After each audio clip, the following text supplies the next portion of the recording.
Hello students, this is Digambar Singh and welcome to the GATE academy.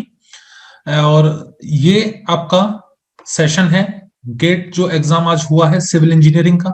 फोरनून and afternoon में जो exams हुए हैं उसके बारे में जो क्वेश्चंस हमें मिले हैं उनके बारे में हम डिस्कस करेंगे। जो भी क्वेश्चंस हमें मिले हैं वो बेसिकली मेमोरी बेस्ड है। आपको पता है कि क्वेश्चन पेपर नहीं मिलता है, ऑनलाइन पेपर है। तो जितने भी क्वेश्चंस हमारे पास आए हैं उनका सॉल्यूशन हम इस सेशन में करेंगे। ओके, तो मैं उम्मीद करता हूं कि आप सभी का पेपर अच्छा गया होगा। और इसमें मैं जो सब्जेक्ट सॉल्व करूंगा वो है आपका जियो technical engineering, second is surveying and the third is RCC. Okay, तो यहां पर स्टार्ट करने से पहले आप इस वीडियो को अगर देख रहे हैं, आप पहली बार आए हैं तो हमारे इस चैनल को सब्सक्राइब कर लें, द गेट अकेडमी। और अगर ये वीडियो आपके लिए हेल्पफुल रहेगा, जैसा कि मैं उम्मीद कर रहा हूं कि ये वीडियो आप सभी के लिए हेल्पफुल रहेगा, तो आपके जितने भी फ्रेंड्स हैं वहां पर भी शेयर कर दें ताकि वो लोग भी सॉल्यूशन देख सकें। और अगर कोई क्वेश्चन उनका रह गया है, ठीक है, तो वो देख सकें कि इसमें सॉल्यूशन कैसे होगा। फर्स्ट टाइम आए हैं तो चैनल को सब्सक्राइब कर दें, और अगर वीडियो आपको हेल्पफुल लगे तो आप इसको लाइक भी कर सकते हैं। ओके, तो चलिए एक बार फिर से स्टार्ट करते हैं बिना कोई टाइम वेस्ट किए, starting from the geotechnical engineering. Okay, this is the live session for gate questions of geotechnical surveying and RCC. These are basically memory based questions. So first subject we are taking geotechnical engineering. Okay, तो पहले question की तरफ जाते हैं। सबसे पहला question हमें given है C is 15 किलो पास्कल, यानी जो क्वेश्चन है वो है 15 kilo pascal. Phi is angle of internal friction, angle of internal friction, angle of internal friction यानी phi given है हमें 20 degree. Gamma is unit weight which is 17.5 kilo newton पर cubic metre.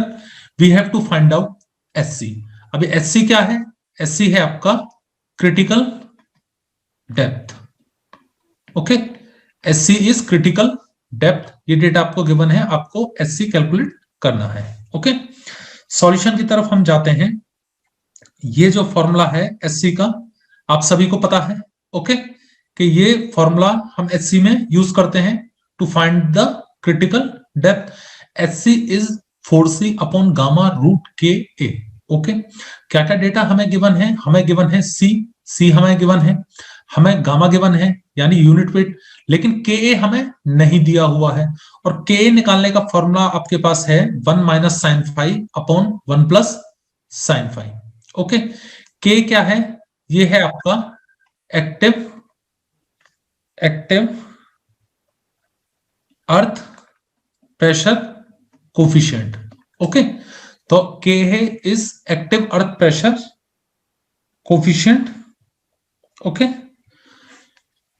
So phi is 20 degree, phi हमें given है 20 degree. यहां पर जब हम वैल्यूज पुट करेंगे तो जो हमारा आंसर आएगा Ka का वो कितना आ जाएगा? 0.4903। ये आ गया हमारा Ka। अब इस Ka की वैल्यू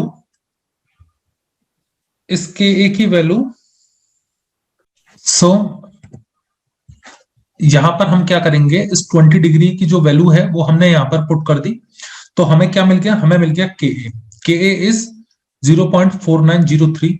और इस फॉर्मूले में SC यानी क्रिटिकल डेप्थ के फॉर्मूले में जब हम पुट करेंगे ये वैल्यूज तो हमारा आंसर आ जाएगा 4.89 मीटर। ओके, ये क्या आ गई हमारी? ये हमारी आ गई है क्रिटिकल डेप्थ।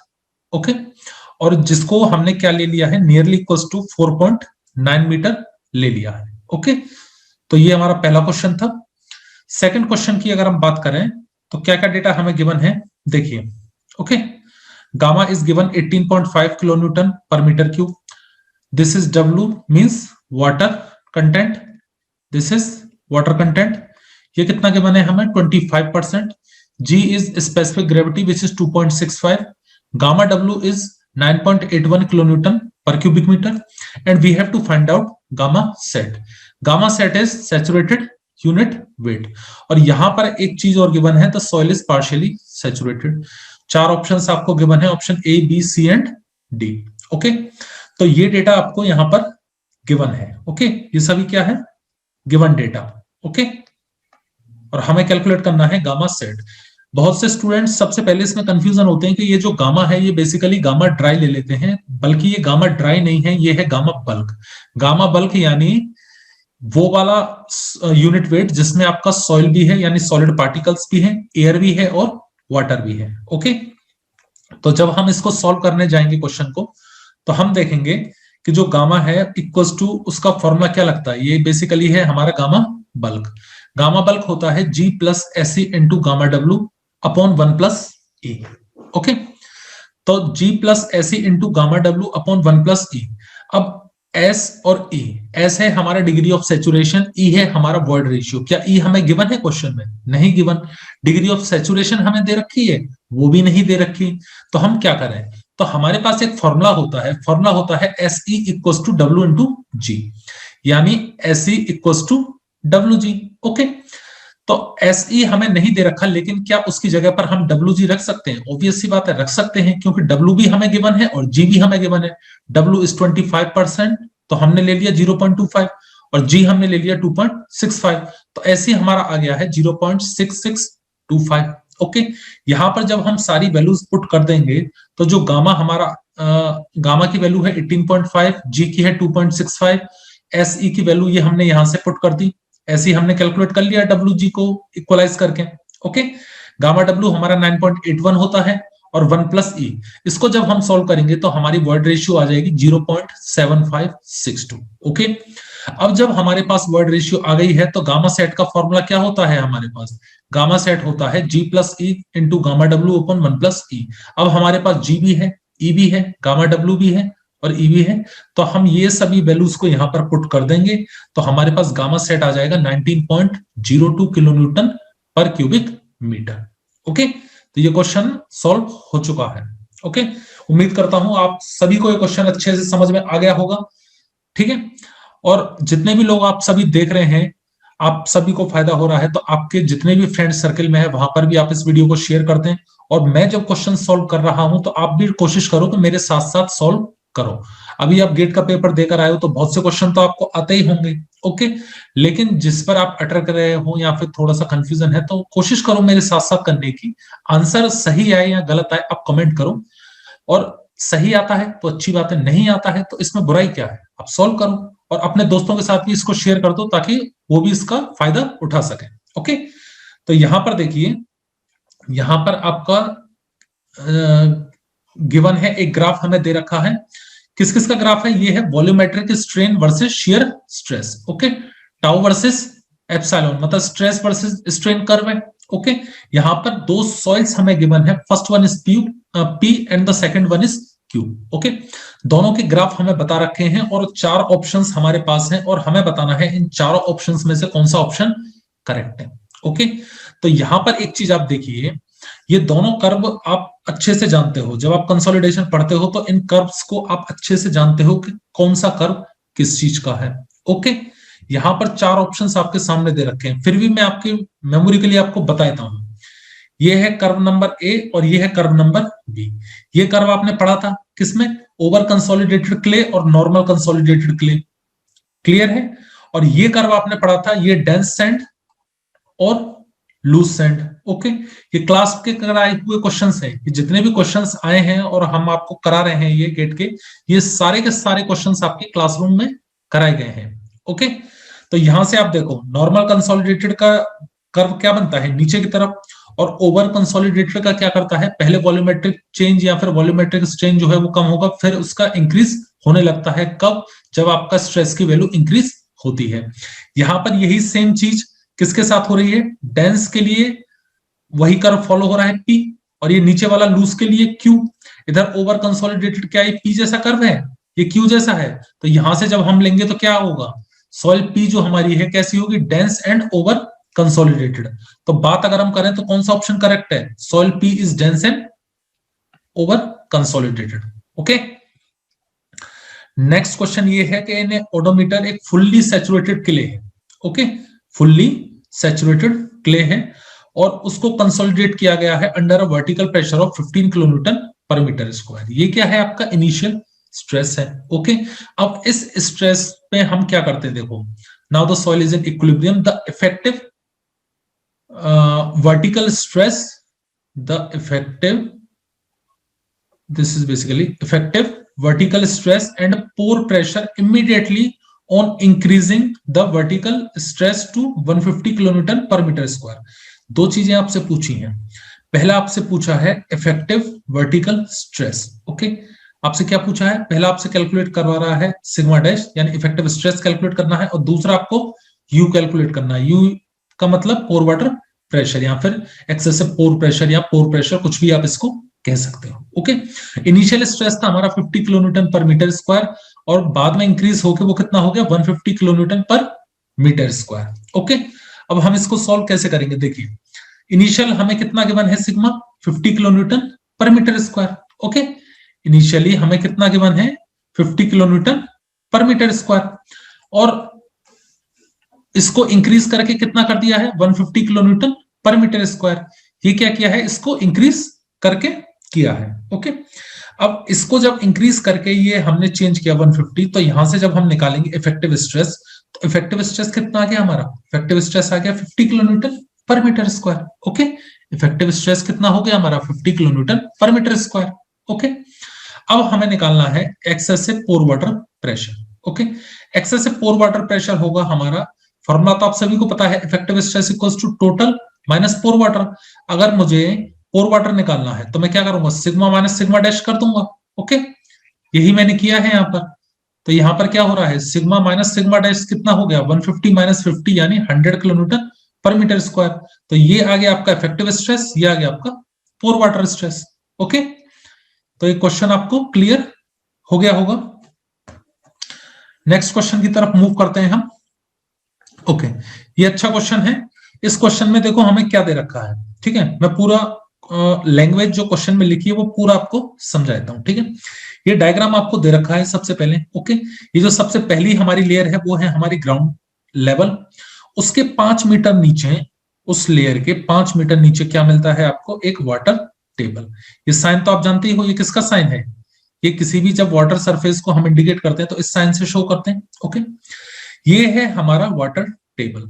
अब इस ग्राउंड लेवल से 5 मीटर नीचे जब हम गए, ठीक है, इस ग्राउंड लेवल से जब हम 5 मीटर नीचे गए तो यहां पर हमारी वाटर टेबल है। ओके, अब इस वाटर टेबल के ऊपर जो हमारी सॉइल होगी वो तो फुल्ली सैचुरेट नहीं होगी, लेकिन इसके नीचे जो सॉइल है वो क्या होगी? हमारी फुल्ली सैचुरेटेड रहेगी। ओके, और इस लेयर के नीचे एक क्ले की लेयर भी है। ठीक है, इस एक क्ले की लेयर भी है जिसका गामा सेट हमें गिवन है 17 किलो न्यूटन पर मीटर क्यूब। ओके, और इस क्ले लेयर की जो डेप्थ है वो कितनी ली है हमने? 8 मीटर। मतलब हमने नहीं ली, वो बेसिकली हमें क्वेश्चन में गिवन है। ओके, ये जो है डेटा आपके सामने लिखा हुआ है, पूरा सारे यूनिट वेट्स लिखे हैं। पहला है गामा बल्क, गामा सेट और क्ले का गामा सेट। ठीक है, दूसरा जो वाटर टेबल है उसकी डेप्थ है 5 मीटर। इस ग्राउंड लेवल से इस लेयर की जो डेप्थ है, इस लेयर की, ठीक है, इसकी मैं बात कर रहा हूं, ये कितनी है? 15 मीटर। तो ऑब्वियस सी बात है ये कितना हो जाएगा? ये हो जाएगा हमारा 10 मीटर। ओके, कितना हो गया? 10 मीटर हो गया। क्यों? क्योंकि टोटल 15 है, 5 ये है, तो ये हो गया हमारा 10 मीटर। ओके, अब यहां पर एक चीज आप देखिए, ये तो था, मैंने आपको डायग्राम बताया। अब सेम डायग्राम में आपसे इसमें पूछा गया है ओवर कंसोलिडेशन रेशियो। क्या पूछा गया है? OCR। OCR is over consolidation ratio. Okay, अच्छी बात है। कहां पूछा गया है? At the mid point of clay layer. Clay layer के मिड पॉइंट पे, मिड पॉइंट यानी 8 मीटर इसकी पूरी डेप्थ है, तो हमें कितना निकालना है? 4 मीटर पे कैलकुलेट करना है। ये चीज क्लियर है आपको?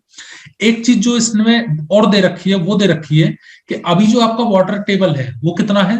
5 मीटर नीचे है, लेकिन पास्ट में, ठीक है, ये जो 5 मीटर नीचे ये किसमें है? ये है प्रेजेंट यानी आज की कंडीशन। लेकिन पास्ट में कभी भी आज से 20 साल पहले, 10 साल पहले, 50 साल पहले कभी पहले रहा होगा तो वाटर टेबल जो थी वो पास्ट में कितनी थी? 10 मीटर थी। यानी जो अभी ये 5 मीटर है वो कितनी रहेगी? 10 मीटर। अब हम क्या करेंगे इस क्वेश्चन को? एक तो इस पूरे को सॉल्व करेंगे, टोटल स्ट्रेस निकालेंगे, effective stress and pore water pressure. Okay, फिर क्या करेंगे हम? इस वाटर टेबल को 5 मीटर और नीचे खिसका देंगे, फिर उसके लिए हम सारी चीजें कैलकुलेट करेंगे। तो यहां से हमारे 2 सिग्मा आएंगे। एक आएगा सिग्मा प्रेजेंट अभी का जिसमें 5 मीटर डेप्थ है, एक आएगा पुराना जिसमें हमारी डेप्थ कितनी थी? 10 मीटर थी वाटर लेवल की। ठीक है, उस वहां से हमारा सिग्मा इफेक्टिव आएगा, वो होगा सिग्मा इफेक्टिव पास्ट, और अभी का होगा सिग्मा इफेक्टिव प्रेजेंट। ये दोनों जब हमारे पास आ जाएंगे उससे हम निकाल लेंगे ओवर कंसोलिडेशन रेशियो। उम्मीद करता हूं क्वेश्चन आपको समझ में आ गया होगा अच्छे से। अब हम देखते हैं इसके सॉल्यूशन की तरफ। ओके, सबसे पहले हमने कैलकुलेट किया है सिग्मा टोटल। ओके, सबसे पहले हमने क्या कैलकुलेट किया है, sigma total. Okay,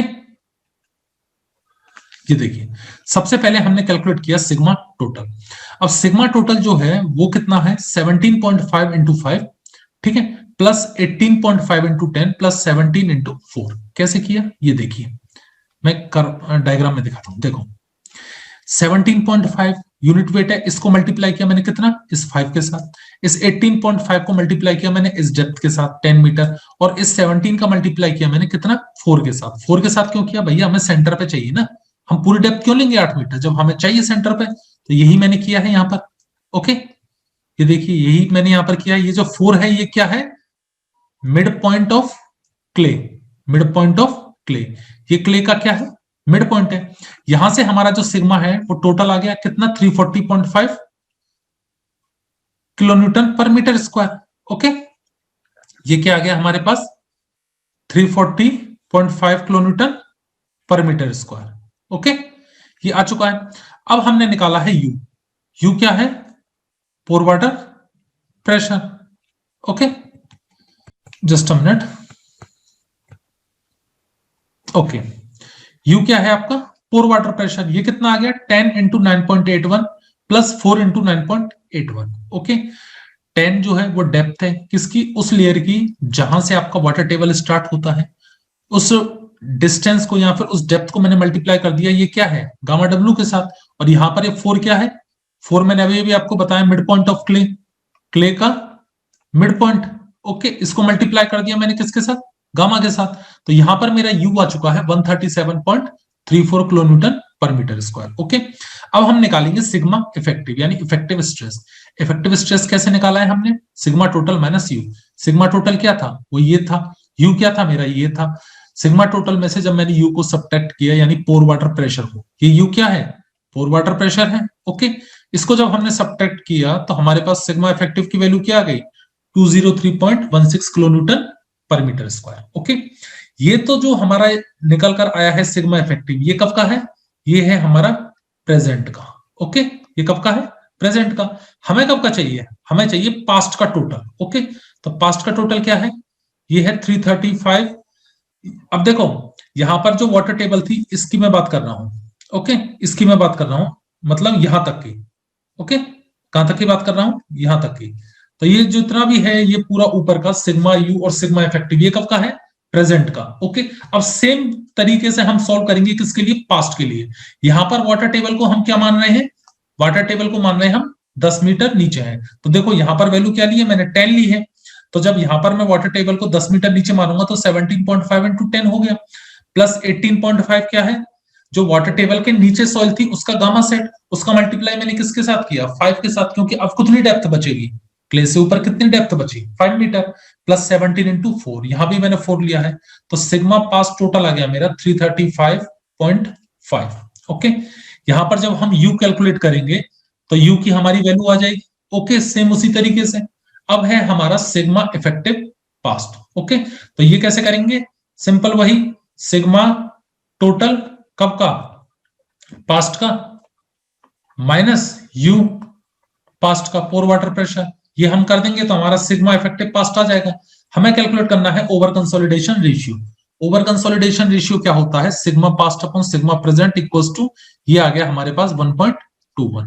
okay, this is our answer. Okay, उम्मीद करता हूं ये क्वेश्चन आपको अच्छे से समझ में आ गया होगा। मैंने बहुत ही डिटेल में, बहुत ही धीरे धीरे इजी लैंग्वेज में आप लोगों को हिंदी में समझा दिया है। ओके, नेक्स्ट क्वेश्चन आपका ये है, ठीक है।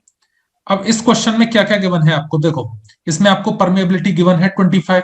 ओके, इसमें आपको पोरोसिटी गिवन है 0.3। अब यहां पर आपको गिवन है कि जो आपका वाटर टेबल है उसकी जो डेप्थ है, ओके, मतलब वाटर हेड जो है वो है 30 metre left hand side. Right hand side में जो आपका वाटर हेड है उसकी कितनी डेप्थ है, वो है 10 मीटर। तो यहां से आप सीधे सीधे बता सकते हो जो डिफरेंस इन हेड है यानी डेल एच है वो कितना होगा हमारा 30 माइनस 10 यानी 20 मीटर। ओके, ये आप निकाल सकते हो। जो हमारी लेंथ है, मतलब जो वाटर है उसको कितनी लेंथ ट्रेवल करनी है, तो उसको ट्रेवल करनी है 2 किलोमीटर। तो ये बेसिकली 2 किलोमीटर है, इसको मैं 2000 मीटर लिख सकता हूं। ऑब्वियस सी बात है, लिख सकता हूं, ठीक है। तो यहां से मुझे एक बात बताओ कि जो डिस्टेंस है वो है 2 किलोमीटर, और जो डिफरेंस इन हेड है, वाटर हेड, वो कितना है हमारा 20 मीटर। तो क्या यहां से हमारा हाइड्रोलिक ग्रेडियंट आ जाएगा, कितना होता है del H upon L. Del H कितना है मेरा 20 अपॉन एल कितना है 2000। ओके, ये हमारा हो गया आई, यानी हाइड्रोलिक ग्रेडियंट। ये क्या होता है, hydraulic gradient. Okay, this is our hydraulic gradient. अब हम नेक्स्ट क्या करेंगे, देखिए ये डेल एच आ चुका है मेरा। ओके, अब इस फॉर्मूले का हम यूज करेंगे। ओके, इस फॉर्मूले का हम यूज करेंगे। वीएस क्या होती है हमारी, वीएस होती है seepage velocity. Okay, VS is seepage velocity, और वी है हमारी discharge velocity. Okay, discharge velocity, ये बेसिकली होता है आपका रिलेशन। ओके, ये क्या है आपका रिलेशन है, किस किस का, discharge velocity equals to seepage velocity equals to discharge velocity divided by porosity. N क्या है आपका पोरोसिटी। ओके, अब यहां से देखो हमें क्या करना है, VS equals to V upon eta होता है, इक्वल्स टू वीएस यानी डिस्चार्ज वेलोसिटी को हमने क्या लिख दिया है के आई। रिलेशन तो आपको पता है ना, वी इक्वल्स टू के आई होता है, तो यहां पर हमने रख दिया के आई डिवाइडेड बाय ईटा। के की वैल्यू 25 हमें गिवन है, आई क्या है 20 डिवाइड बाय 2000, अभी अभी मैंने आपको निकलवाया था, और जो हमारा एन है वो कितना है 0.3।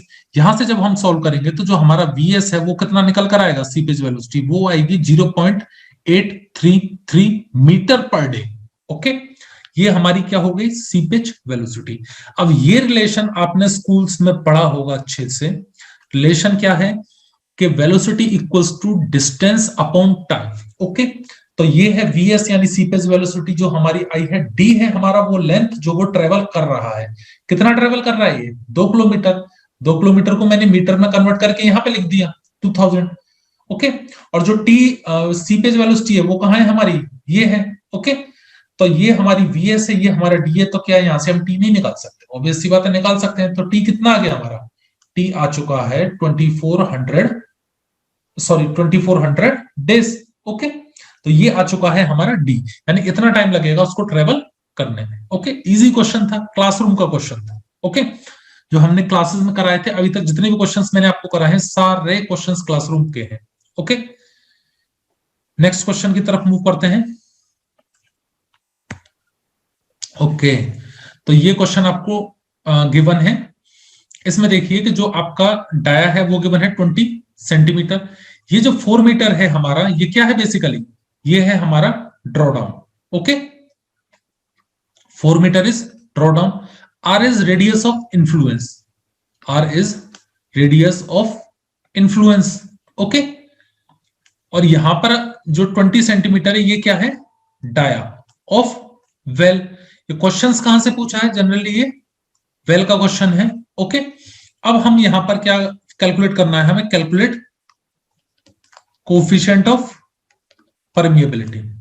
क्या कैलकुलेट करना है हमें, कोफिशिएंट ऑफ परमिएबिलिटी। ओके, ये हमें कैलकुलेट करना है। कोफिशिएंट ऑफ परमिएबिलिटी क्या होता है कि डेटा क्या क्या गिवन है आपको, सिर्फ आर गिवन है और एक 4 मीटर का ड्रॉ डाउन गिवन है, और हमारे पास एक ये फॉर्मूला है जो हम यूज करते हैं, radius of influence equals to 3000, D is draw down मैंने लिखा हुआ है, into root K is coefficient of permeability. R आपको गिवन है 3000 कांस्टेंट है, आपने लिख दिया। डी कितना था हमारा 4 मीटर, रूट ऑफ के। यहां से जब हम सॉल्व करेंगे तो जो के है हमारी वो कितनी आ गई 4.17 इंटू 10 की पावर -4 मीटर पर सेकेंड। ओके, तो ये सभी क्वेश्चंस हमारे क्लासरूम प्रोग्राम थे, प्रोग्राम से आए हुए हैं, जो क्लास में कराए हुए हैं। ओके, और यहां पर आप एक चीज देख रहे हो, क्वेश्चंस भले दिखने में बड़ा लग रहा है, लेकिन अगर थोड़ा सा कॉन्सेप्ट और बेसिक चीजें आप रखो तो क्वेश्चन का लेवल मॉडरेट है, और आप इजीली इसको सॉल्व कर सकते हो अगर आपके बेसिक्स क्लियर हैं तो। ओके, ओके, अब ये एक नेक्स्ट क्वेश्चन है जो कि आपका पूछा गया था स्टेबिलिटी ऑफ स्लोप्स से, stability of slopes. Okay, data क्या क्या गिवन है, angle is given 60 degree, radius is 25, सी है कोहेशन 75, एक्स इज 10 मीटर और जो वेट है वो हमें गिवन है 2500। हमसे पूछा गया है फैक्टर ऑफ सेफ्टी। ओके, अब यहां पर एक चीज आप देखिए कि जो आपका एंगल है, ठीक है, इस एंगल को आप क्या करोगे, पहले तो रेडियन में कन्वर्ट करोगे। आप एंगल को जब आप रेडियन में कन्वर्ट करोगे तो आप किससे मल्टीप्लाई करोगे, पाई बाय 180 से। ओके, तो ये हमारा किस में हो जाएगा एंगल, ये हो जाएगा रेडियन में। ओके, और जो हमारा नेक्स्ट पेज पर चलते हैं, ये हो गया हमारा एंगल। हमें फैक्टर ऑफ सेफ्टी काउंट करना है तो उसके लिए डायरेक्ट ये फॉर्मूला पड़ा हुआ है, CLR divided by W into x. Okay, direct formula है। L क्या होता है हमारा, L होता है R इंटू थीटा। ये हमारा R है और थीटा के लिए ये हमने क्या किया है, बेसिकली थीटा को रेडियन में कन्वर्ट किया है। अभी अभी मैंने आपको बताया था, ये देखिए ये क्या कर रहे हैं हम, जो थीटा है हमारा एंगल वो हम ये ले रहे हैं, ओके, रेडियन में कन्वर्ट करके। तो यहां पर भी हमने किया, तो जो हमारा L की वैल्यू है वो कितनी आ गई, 26.17। ओके, और जब हम यहां पर F में जब ये वैल्यूज पुट करेंगे, जैसे C की वैल्यू 75, L की वैल्यू 26.17, R की 25, W की 2500 और X की 10, तो जो हमारा फैक्टर ऑफ सेफ्टी है वो कितना आ गया, वो आ चुका है 1.963। ओके, ये 1.963 है, ये हमारा फैक्टर ऑफ सेफ्टी आ चुका है। ओके, तो यहां पर ये वाला क्वेश्चन हमारा सॉल्व हो जाता है। नेक्स्ट क्वेश्चन की तरफ मूव करते हैं। चलिए, यहां पर हमारा सॉइल मैकेनिक्स खत्म होता है। ओके, और सॉइल मैकेनिक्स खत्म होने के बाद नेक्स्ट सेशन हम स्टार्ट करेंगे। अगर ये सेशन आपको अच्छा लगा तो वीडियो को लाइक करें और अपने दोस्तों के साथ शेयर करें। पहली बार इस चैनल पर आए हो तो प्लीज सब्सक्राइब करें और उस बेल आइकन को दबा लें ताकि जितने भी वीडियोस हम डालें आप तक पहुंच पाए। Okay, hello guys, welcome back to the GATE academy. I am Digambar Singh और आज के इस सेशन में हम गेट के मेमोरी बेस्ड क्वेश्चन सॉल्व करेंगे और जो सब्जेक्ट हम सॉल्व करने वाले हैं वो है सर्वेइंग। ओके, तो मैं स्वागत करता हूं आप सभी का और उम्मीद करता हूं कि आप सभी का पेपर अच्छा गया होगा। और जितने भी लोग इस वीडियो को देख रहे हैं, आप अपने, अगर इस चैनल पर पहली बार आए हैं तो आप प्लीज इस चैनल को सब्सक्राइब कर दें। अगर ये वीडियो, जैसा मैं उम्मीद कर रहा हूं, आप सभी के लिए बहुत ही हेल्पफुल रहेगा तो आप इस वीडियो को लाइक करें, अपने फ्रेंड्स के साथ इसको शेयर करें ताकि उनकी भी कुछ हेल्प हो सके। ओके, तो चलिए स्टार्ट करते हैं हमारे टॉपिक सर्वेइंग से। ओके, तो सर्वेइंग के जैसे कि मेमोरी बेस्ड क्वेश्चंस है, आप सभी को पता है मेमोरी बेस्ड, तो 2 क्वेश्चंस हमें मिले हैं। ओके, और उन्हीं को ही हम डिस्कस करेंगे। तो ये है question number 1। Okay, this is question number 1। अब इस क्वेश्चन में देखिए क्या क्या डेटा गिवन है। देखिए ये है ट्रैवर्सिंग का क्वेश्चन। ओके, क्वेश्चन किस टॉपिक का है, ट्रैवर्सिंग का। A traversing is carried out for a closed traverse. Okay, एक क्लोज्ड ट्रैवर्स है PQRS, उसके लिए हमने इंटरनल एंगल्स जो वर्टाइसिस पे मिले हैं वो है इंटरनल एंगल्स। कौन कौन से वर्टाइसिस है, PQRS। ओके, क्लोज ट्रैवर्स है PQRS, वर्टाइसिस पे ऑब्वियस सी बात है इंटरनल एंगल्स हमें गिवन है। कितने गिवन है, 92 degree, 68 degree, 123 degree and 77 degree respectively. Respectively मतलब ये जो एंगल है ये आपका किसका है, ये P का है, ये Q का, ये R का एंड सो ऑन। ओके, इस तरीके से एंगल्स हमें गिवन है। फोर बियरिंग जो है हमारी लाइन की, four bearing of line PQ is 27 degree, यानी जो PQ जो लाइन है उसकी फोर बियरिंग कितनी है, 27 डिग्री है। ये गिवन है हमें डेटा में और हमसे पूछा है कि जो RS लाइन है, ओके, RS लाइन की फोर बियरिंग क्या होगी। ओके, क्वेश्चन आप समझ गए होंगे अच्छे से। लैंग्वेज बहुत ही सिंपल है, ऐसा कोई ट्रिक या फिर हार्ड एंड फास्ट नहीं है कि थोड़ा सा टिपिकल हो, लैंग्वेज समझने में दिक्कत आ रही हो।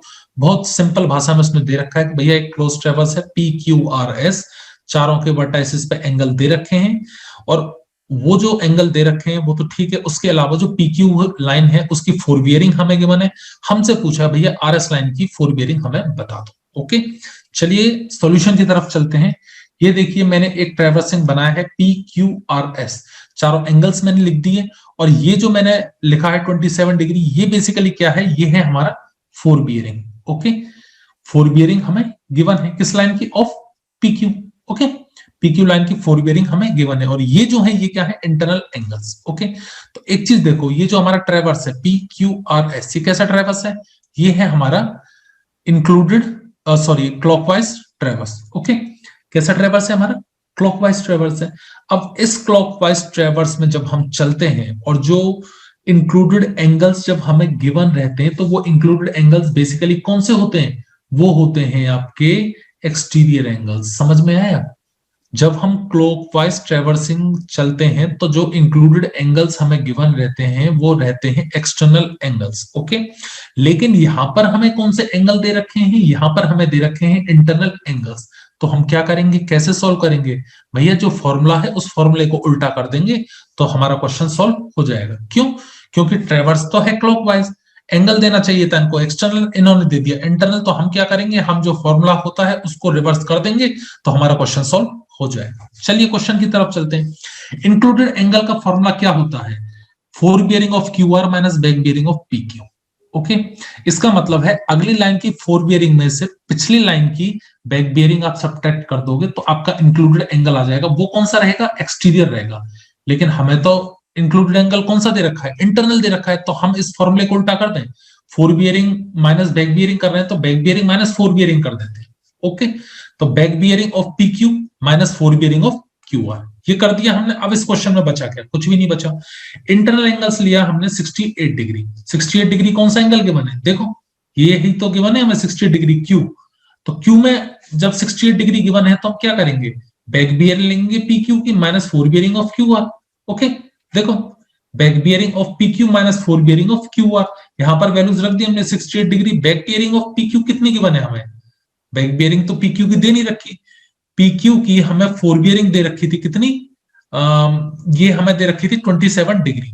अब जब हम इसकी बैक बियरिंग निकालेंगे तो मुझे एक बात बताइए, बैक बियरिंग का फॉर्मूला आप सभी को पता है, ये जो 4 बियरिंग है ये 180 डिग्री से छोटा है। अब इसमें से 180 डिग्री तो माइनस कर नहीं सकते, तो हम क्या करेंगे, इसी में ही 180 जोड़ देंगे तो ये हमारी इस लाइन की बैक बियरिंग आ जाएगी। किसकी, PQ, कितनी आ गई, 207 डिग्री। यही वैल्यू हमने यहां पर यूज की है। माइनस 4 बियरिंग ऑफ QR कौन सी, ये देखिए 4 बियरिंग ऑफ QR ये लिखी हुई है, तो यहां से हमारी 4 बियरिंग आ जाएगी QR की कितनी, 139 डिग्री। ओके, ये आ गई QR लाइन की 4 बियरिंग।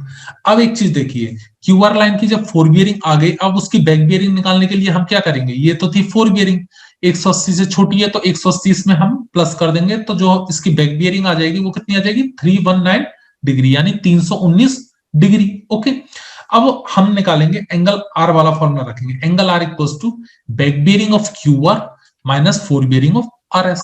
ठीक है, बैक बियरिंग ऑफ QR हम ये निकाल चुके हैं, ये रही 319 डिग्री, ये हमने पुट कर दिया, और एंगल R हमारे पास है 123 डिग्री। जब हम इसको सॉल्व कर लेंगे तो ये जो 4 बियरिंग ऑफ RS है ये हमारे पास आ गई 196 डिग्री, और यही क्या है, आंसर है। ओके, इजी क्वेश्चन था, ऐसा कोई टफ नहीं था, इसको इजीली आप सॉल्व कर सकते हो। ओके, नेक्स्ट क्वेश्चन है आपका सर्वे का। ये भी जो क्वेश्चन हमने कराए हैं सर्वे के, ये भी हमारे पढ़ाए हुए जो बकायदा नोट्स है, नोट्स में से उठाए हुए क्वेश्चंस आए हैं। ओके, नेक्स्ट ये आपको दे रखा है 270 डिग्री होल सर्किल बियरिंग और रिड्यूस बियरिंग आपसे पूछी है। ठीक है, क्वेश्चन बहुत सिंपल है, होल सर्किल बियरिंग दे रखी होती है, आपको पता है होल सर्किल बियरिंग कहां से काउंट होती है, होल सर्किल बियरिंग जो आप काउंट करते हो वो कहां से करते हो, नॉर्थ से। नॉर्थ से कैसे चलते हो आप, क्लॉकवाइज हमेशा। लेकिन जो रिड्यूस बियरिंग है वो कहां से काउंट करते हो, या तो नॉर्थ से या साउथ से। इसमें आप क्लॉकवाइज भी जा सकते हो और एंटी क्लॉकवाइज भी जा सकते हो। सेम साउथ से है कि इसमें भी आप एंटी क्लॉकवाइज भी जा सकते हो और क्लॉकवाइज भी जा सकते हो, ये है कंसेप्ट। लेकिन यहाँ पर ताजुब ये है कि जो होल सर्किल बियरिंग है वो कितनी गिवन है आपको, 270 डिग्री। 270 डिग्री जरा प्लॉट करो फिर पता चलेगा। यहां से नॉर्थ से जब हमने 90 डिग्री एंगल लिया तो ईस्ट में गया, 180 लिया तो साउथ में गया, और जब 270 लिया तो हमारा ये किस पे आ गया, एग्जैक्टली इस लाइन पे आ चुका है। ओके, एग्जैक्टली इस लाइन पे आ चुका है। ओके, इस लाइन पे आ चुका है। अब ये वाली जो लाइन है इसके पास दो ऑप्शन रहते हैं। ठीक है, ये देखिए, ये जो लाइन है हमारी वेस्ट वाली। ओके, अब यहां कहने को तो आप क्या ले सकते हो, नॉर्थ 90 डिग्री वेस्ट भी ले सकते हो। रिड्यूस बियरिंग जब आप करोगे, रिड्यूस बियरिंग कहां लेते हैं, या तो नॉर्थ से लेते हैं या फिर हम साउथ से लेते हैं। अगर हम नॉर्थ से लेंगे इसको तो क्या लिखेंगे, नॉर्थ 90 डिग्री वेस्ट, और अगर जब हम इसको साउथ से लेंगे तो क्या लिखेंगे, साउथ 90 डिग्री वेस्ट। ओके, अब जब दोनों ही वैल्यूज हमने लिख दी, अब हम लें कौन सी, अब ताज्जुब की बात ये थी कि दोनों ही करेक्ट हैं, लेकिन ट्रिक क्या थी इसमें कि ऑप्शन जो था एग्जाम में, ऑप्शन दोनों ही दे रखे थे, नॉर्थ भी गिवन था आपको, साउथ भी गिवन था। ओके, दोनों ही करेक्ट हैं। तो अब हम क्या करें, तो इसके लिए जो हमने जो प्रेफरेंस ली है, ओके, इसको यहां हटाता हूं, यहां पर देखिए हमने जो प्रेफरेंस दी है वो किसको दी है, हमने जो प्रेफरेंस यहां पर दी है वो किसको दी है, वो दी है हमने नॉर्थ 90 डिग्री वेस्ट। क्यों? क्योंकि रिड्यूस बियरिंग के केस में नॉर्थ और साउथ दोनों ही आपकी क्या है, स्टैंडर्ड में वो है रेफरेंस, यहां से आप बियरिंग लेते हो। ओके, लेकिन जो मेन ज्यादा यूजफुल है या फिर जिसके रिस्पेक्ट में हम लेते हैं, जो एक स्टैंडर्ड प्रोटोकॉल है, वो क्या रहता है, नॉर्थ पे रहता है ज्यादातर। ठीक है, नॉर्थ पे रहता नहीं, मतलब हम ऐसा मान के चलते हैं। ठीक है, नॉर्थ से आप डायरेक्शन मेजर करोगे या फिर साउथ से करोगे। अच्छा एक बात बताइए, रिड्यूस बियरिंग में तो नॉर्थ और साउथ दोनों से कर रहे हैं, क्योंकि क्वाड्रेंट में आप बियर करते हो। मेजर किस में करते हो आप बियरिंग को, क्वाड्रेंट में कर रहे हो रिड्यूस बियरिंग में तो, लेकिन होल सर्किल बियरिंग में तो हम सिर्फ नॉर्थ से ही ले रहे हैं।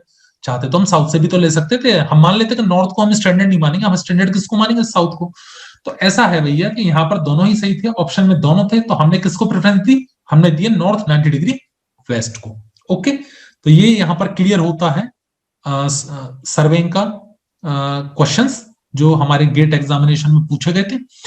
अगर आपके पास और भी सारे क्वेश्चंस हैं जो हमें अभी तक नहीं मिले हैं, तो आप चाहो तो हमें सेंड कर सकते हो। ओके, हम उसका भी सॉल्यूशन बना के अपलोड कर देंगे। ओके, अगर ये वीडियो, जैसा मैं उम्मीद कर रहा हूं, आप सभी के लिए बहुत ही हेल्पफुल रहा, तो आप इसको लाइक कर सकते हैं, अपने फ्रेंड्स के साथ शेयर कर सकते हैं, और अगर इस पहली बार इस चैनल पर आए हैं तो हमारे इस चैनल को सब्सक्राइब कर सकते हैं। मिलते हैं नेक्स्ट वीडियो में, तब तक के लिए thank you. Hello students, welcome to the GATE academy. This is Digambar Singh, and in this session we are going to discuss RCC subject questions memory based of GATE examination. Okay, तो यहां पर हम देखते हैं कि RCC का जो क्वेश्चन है वो अभी तक हमें एक ही मिला है। ओके, और बेसिकली इजी क्वेश्चन था। अब काफी स्टूडेंट्स बताए थे कि सर एक सिंगली रेनफोर्स का आया था और एक आपका बेसिकली हम कह सकते हैं कंक्रीट से था, वो बेसिकली क्वेश्चन न्यूमेरिकल नहीं था। तो क्वेश्चन जो है वो हम डिस्कस कर रहे हैं आरसीसी का। ओके, क्वेश्चन आपके सामने लिख रहा हूं मैं। क्वेश्चन था कि gypsum is used as, gypsum is used as, और जैसा कि है मैं क्लियर कर देता हूं। ओके, क्वेश्चन की ही लैंग्वेज में लिखता हूं मैं, स्टैंडर्ड जैसा क्वेश्चन आया था। Okay, first option is prevent quick setting, prevent quick setting. Option B is increase hardening, increase hardening. C option is improve workability, improve workability. And the last option is heat of hydration. Okay, heat of hydration. Okay, तो यहां पर ये देखिए चार options आपके सामने थे, और जिप्सम इज यूज्ड एज। ठीक है, अब आप सभी को पता होगा तो अच्छी बात है, नहीं पता तो मैं बता देता हूं कि जिप्सम जो है वो बेसिकली क्या है, एक रिटार्डर की तरह काम करते हैं, यूज करते हैं। ठीक है, रिटार्डर क्या होता है, बेसिकली जो आपका सेटिंग टाइम बढ़ाता है। अगर मैं बात करूं जनरली ओपीसी की, ओके, ओपीसी यानी ऑर्डिनरी पोर्टलैंड सीमेंट, तो इसका इनिशियल सेटिंग टाइम जो रहता है कितना रहता है, इनिशियल सेटिंग टाइम जो रहता है इसका कितना रहता है, ये रहता है आपका 30 मिनट्स। ओके, और फाइनल सेटिंग टाइम कितना रहता है, एफएसटी में लिख रहा हूं, ये रहता है आपका 10 आवर्स, 10 आवर्स, या फिर इसको हम ऐसे भी लिख सकते हैं 600 आवर्स। ओके, तो जो आपका जिप्सम है, ओके, ये बेसिकली हम यूज करते हैं रिटार्डर की तरह। रिटार्डर वो सब्सटेंस रहते हैं जो आपके सेटिंग टाइम को बढ़ा देते हैं। यानी इनिशियल सेटिंग टाइम आपका क्या था, 30 मिनट, 30 मिनट के बाद जो आपका कंक्रीट है वो सेट होना, धीरे धीरे जो सेट होना, हार्ड होना स्टार्ट हो जाता है। तो उसको इंक्रीज करने के लिए जो सेटिंग टाइम है आपका, उसको इंक्रीज करने के लिए जो सब्सटेंस यूज होते हैं उसको हम क्या बोलते हैं, रिटार्डर। तो इसको हम बोलते हैं इंक्रीज सेटिंग टाइम्स, यानी आपको सेटिंग टाइम अगर बढ़ाना हो तो हम किसका यूज करेंगे, हम यूज करते हैं रिटार्डर का, ठीक है, टाइम इंक्रीज करने के लिए, पहली बात। अच्छा, अब मुझे एक बात बताओ कि जब आपका सेटिंग टाइम आप इंक्रीज करोगे तो जल्दी सेट होगा कि लेट सेट होगा? आप टाइम बढ़ा रहे हो, पहले 30 मिनट में सेट होना स्टार्ट हो जाता था, अब आपने उसका टाइम बढ़ा दिया तो हो सकता है आप 30 मिनट की जगह पर 35 मिनट, 40 मिनट या 45 मिनट में वो हार्ड होना स्टार्ट होगा। यानी आप क्या कर रहे हो, आप उसकी जो क्विक सेटिंग की प्रॉपर्टी है उसको रोक रहे हो। ओके, तो यहां पर क्या लिखा है, पहला ऑप्शन है आपका प्रिवेंट क्विक सेटिंग, यानी तुरंत सेट होने से रोकने के लिए हम जिप्सम का यूज करते हैं। ओके, दो चीजें होती हैं, एक होता है एक्सीलरेटर, एक होता है रिटार्डर। एक्सीलरेटर क्या करता है, जल्दी सेट कर देता है, और रिटार्डर क्या करता है, लेट सेट करता है। मतलब क्विक सेट का मतलब क्या, जल्दी सेट होना, उसका अपोजिट यानी उसको रोकना। ओके, तो जिप्सम को हम किसकी तरह यूज करते हैं, prevent quick setting. Okay, retarder की तरह हम यूज करते हैं। ओके, तो यहां पर ये एक ही क्वेश्चन हमें मिला था। अगर आपके पास और भी क्वेश्चन है तो आप प्लीज हमें सेंड कर सकते हैं, और उम्मीद करता हूं कि आप सभी का पेपर अच्छा गया होगा गेट का। और जैसा कि हम लोग उम्मीद कर रहे थे कि जो हमारा क्लासरूम प्रोग्राम है वहां से जो स्टूडेंट्स जिन्होंने एग्जाम्स दिए, हमने उनसे बात की, उन्होंने भी हमसे बात की, और जैसा कि ओवरऑल रिव्यू हमने देखा तो हमारे पर्सपेक्टिव से देखो पेपर हमें इजी टू मॉडरेट ही लगा। ठीक है, जो स्टूडेंट्स थे उनके पर्सपेक्टिव से भी जब हमने पूछा, जो हमारे रेगुलर स्टूडेंट्स थे, तो उन्होंने भी ये बताया, बोला सर पेपर या तो इजी था, क्वेश्चंस जो थे वो या फिर मीडियम था, या फिर जो हम मॉडरेट हम बोलते हैं। तो ओवरऑल अगर हम बात करें तो आप क्वेश्चंस को मॉडरेट बोल सकते हो, और सारे के सारे क्वेश्चन जो अभी तक हमें मिले हैं वो क्वेश्चंस ऐसे थे जो हमने क्लासरूम प्रोग्राम्स में कराए हुए। क्लासरूम इन द सेंस मतलब कि जो हमारे नोट्सों में जो भी सब्जेक्ट की जो भी रेस्पेक्टिव फैकल्टीज हैं, मैं बात करूं जो फैकल्टीज मेरे कांटेक्ट में हैं, जो उन्होंने क्लासरूम में पढ़ाया था, जो उनके हैंड रिटन जो नोट्स उन्होंने लिखवाए थे, उन्हीं नोट्सों में से क्वेश्चंस उठ के आए हैं। वैल्यूज चेंज हो सकती है पर जो कॉन्सेप्ट जो वो तरीका था डिट्टो बिल्कुल वैसे के वैसे आए थे, कॉपी पेस्ट। सिली मिस्टेक्स अगर आप ना करो तो आपकी गलती नहीं हो सकती, अदरवाइज पेपर मॉडरेट लेवल का था और सॉल्व हो गया था। ठीक है, तो मैं उम्मीद करता हूं कि आप सभी का पेपर अच्छा गया होगा, आप सभी का पेपर अच्छा जाए। ठीक है, और ये वीडियो आप सभी के लिए हेल्पफुल रहा है तो आप प्लीज इस वीडियो को लाइक करें, अपने फ्रेंड्स के साथ शेयर करें, और जो इस चैनल पे नए हैं वो इस चैनल को सब्सक्राइब करके बेल आइकन दबा दें ताकि जल्दी से जल्दी आपको वीडियोस मिल जाया करें। तो ये देखिए, ये हमारे गेट 20 के टॉपर्स हैं। ओके, 183 रैंकर्स थे हमारे टॉप 100 में। अब आप बोलोगे सर टॉप 100 के अंदर 183 रैंकर्स कहां से आ गए? तो भैया एक से ज्यादा ब्रांचेस होती है ना, सिविल सिविल ही ब्रांच थोड़ी होती है, सिविल होती है, मैकेनिकल होती है, एरोनॉटिकल होती है, काफी सारी ब्रांचेस होती हैं, CSIT EC EE। ओके, तो ये है हमारा। तो नेक्स्ट क्लास में हम मिलते हैं, तब तक के लिए अपना ख्याल रखें। Thank you very much.